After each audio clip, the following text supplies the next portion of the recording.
isa, sino nga yung By the way, para na malaman mo, no? Yung nasa loob ng Evelyn, nandito ngayon. Naka-get over na daw siya. Yung nasa yellow, papunta na. Papunta na dito. Hindi, sino nga yung sexy star? Rita Magdalena. Tapos, yung naka-hanging shirt. So, ini-interview niya na yung nakapra ka ba? Sa live TV, nakita yung sustain. Napanood ko na naman. Talent ni Leo yun. Talent ng manager. Ano ba? Nagulat ako talaga. Anyway, yun yung mga ano. Tsaka syempre yung alokbat. I've always wondered. Sabi ko, bakit ang haba-haba naman? Sino yung mga taong binabati niya? But like my husband said, di ba nung mga 90s, uso yung mga intrigahan? Di ba no? Uso talaga. 2000, hindi.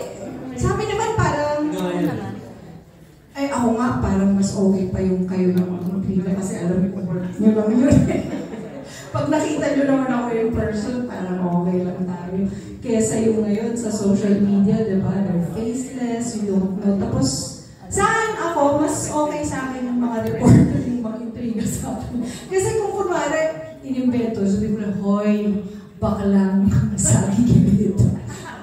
Mali yan, hindi yan totoo. Okay. Bakit ano ba worst intriga sa'yo? Wala, parang wala din naman. Ampun ako. Yun lang naman. Yun lang. Tsaka yung na-link ako sa'yo. Ginusto mo naman yun. Wow! Todo na. Kala ko kasi yun, nalink ka kay Ariel, gano'n. Hindi naman link yun. Naging jowa ko talaga. Parang na-hurt ako lang sa'yo.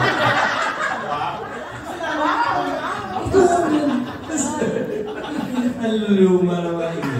No, but we have fond memories. Ako kasi puro manilin lang. Tama. Hindi, meron ka rin. Bukang na.